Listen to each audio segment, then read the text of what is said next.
Et à présent, mesdames et messieurs, nous passons à notre sujet principal qui est le pèlerinage et la fête d'Aïd al-Adha. Et pour cela, nous avons le plaisir d'accueillir au bout du fil Dr Kamal Gadallah, qui est professeur à l'université de l'Azhar. Bonjour. Bonjour. Bonne fête à vous. Merci, bonne fête à vous, à toute la communauté musulmane dans le cadre. Merci, pareillement. Alors, premièrement, quand on parle du pèlerinage, quelle est la signification des rituels du pèlerinage? Quand on parle, par exemple, aujourd'hui, c'est la lapidation de Satan. Quel est le symbolisme de cela?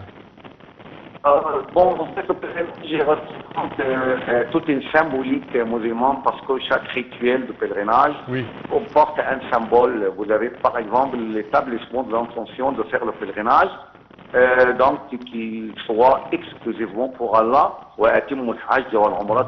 Accomplissez le pèlerinage et le petit pèlerinage exclusivement pour Allah, ce n'est pas pour d'autres objectifs. Nous avons également, par exemple, cette lapidation de Satan aujourd'hui, qui est une déclaration de la part de l'homme qu'il a coupé complètement avec les orientations sataniques pour s'acquitter en fin de compte, pour attirer en fin de compte l'agrément d'Allah.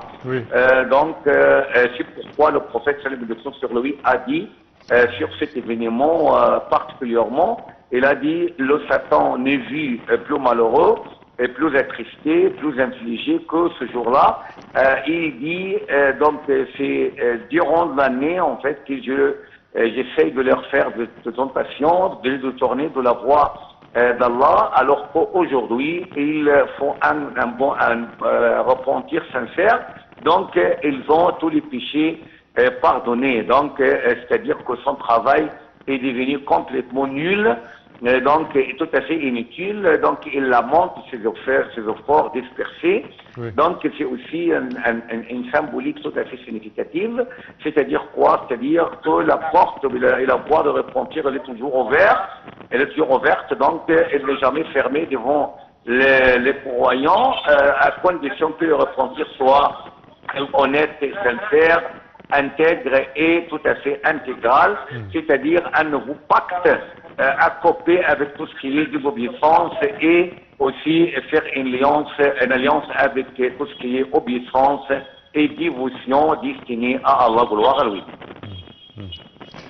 Également, quand on parle des autres ou d'autres rituels du Hajj, par exemple, quand on parle de stationnement sur le mont Arafat, tel qu'hier on l'a vu en direct, quelle est la signification de cela? Oui, premièrement, le mont d'Arafat, c'est le grand pilier de pèlerinage, parce que le prophète célèbre sur lui a dit Al-Hajj Arafat, c'est-à-dire le grand pilier de pèlerinage, c'est le stationnement sur le mont d'Arafat. D'après les exégètes, qu'il s'agit en fait de ce mont sur lequel ont été rencontrés Adam et Ève après leur séparation sur la terre à la suite de leur descente de paradis. Donc, il s'agit en fait d'un rassemblement de musulmans des quatre coins du monde de son égard pour ni leur couleur, ni leur race, ni leur pays différents, ni leurs diverses nationalités. Donc, c'est un stationnement qui représente l'unité et l'unification de la communauté musulmane. Donc, chose qui est tout à fait visible et qui est remarquable, qui est un trait tout à fait distingué et une caractéristique de la communauté musulmane qui, en fait, traverse et franchit toutes les frontières artificielles, en fait, entre les divers individus de la communauté musulmane qui constituent une communauté unie. Et quels sont les sunnas recommandés durant les 4 jours de la fête? La sunna de pardon. Quels sont les sunnas recommandés durant la fête? Pour le sunna recommandé, vous avez par exemple des obligations et vous avez aussi des actes de sunna. Pour les obligations, c'est par exemple tous les actes à partir d'Arafat, c'est-à-dire le stationnement sur le mont d'Arafat. Nous avons par exemple aussi le fait de passer la nuit à Mina et également de faire aller à Muzdalifa, puis aussi d'aller à Mina encore une fois pour lapider le serpent, le caillou, et aussi de revenir à la Mecque pour faire ce qu'on appelle la circumambulation, de faire le mot tawaf al-ifada, et aussi de couper les cheveux et le sacrifice. Alors que pour les actes de sunna, vous avez tous les actes de 8e jour de Dhul Hijjah, qui s'appelle Yawm al-Tarwiyah, le jour d'abrivage. Tous les actes de ce jour-là sont des actes de sunna, et vous avez aussi, par exemple, le fait de passer 3 jours à Mina au lieu de 2, c'est aussi un acte de sunna, parce que l'essentiel, c'est 12 jours seulement, et on pourrait aussi déléguer quelqu'un à sa place si il est pressé, soit pour lapider, soit par exemple aussi, il pourrait être porté pour faire le parcours entre Safa et Marwa. Donc, parmi les actes sunna aussi, en fait, le fait d'assister en fait à son sacrifice, alors que l'obligation c'est de faire un sacrifice, mais assister en fait à son abattage, c'est un acte de sunna. Alors ça c'est pour les pèlerins. Si je pose la même question pour les musulmans qui n'ont pas eu la chance d'être à Arafat ou d'aller au Hajj. Oui, en fait, pour les musulmans qui ne sont pas pèlerins, elle est tout à fait recommandable, d'après la sunna, d'observer le jeûne le mois de Arafat, parce que, d'après le prophète sallallahu alayhi wa sallam sur lui, dans un hadith authentique rapporté par le Bukhari, ce jour, en fait, l'observance de jeûne de ce jour,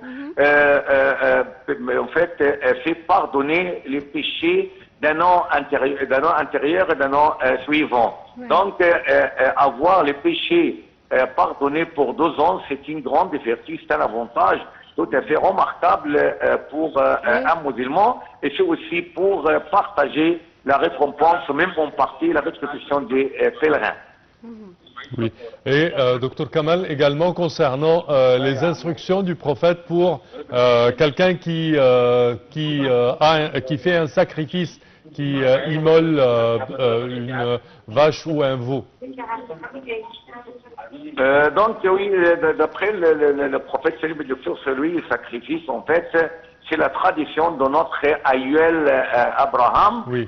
Donc, parce que c'est aussi en fait à l'occasion de son épreuve, une grande épreuve par Allah, de dégorger son fils Ismaïl. Oui. Donc Allah lui a fait un rançon, mais ce rançon en fait est conditionné par être tout à fait soumis à l'ordre d'Allah. Oui. Parce que après, donc il n'était rançonné qu'après être tout à fait soumis à l'ordre d'Allah. Oui. Le prophète, en fait, à cette occasion, ce jour-là, il a apporté 2 moutons, et l'a égorgé, et il a dit le premier c'est pour moi et pour ma famille, l'autre c'est pour le pauvre de la communauté musulmane. Oui, parfait. Dr Kamal Gadallah, au terme de cette édition, je tiens à vous remercier énormément de vos explications. Bonne fête à vous, à votre famille, merci à vous. Je répète que vous êtes professeur à l'université de l'Azhar. Chers téléspectateurs, c'est ainsi que prend fin notre édition d'aujourd'hui. Au terme de cette édition, de la part de toute notre équipe, nous vous souhaitons toujours les moments les plus agréables, mais également une très bonne fête à vous. Je tiens également à remercier et souhaiter bonne fête à ma collègue Yara. Merci Sameh, bonne fête à vous aussi, bonne fête mesdames et messieurs, et à la prochaine.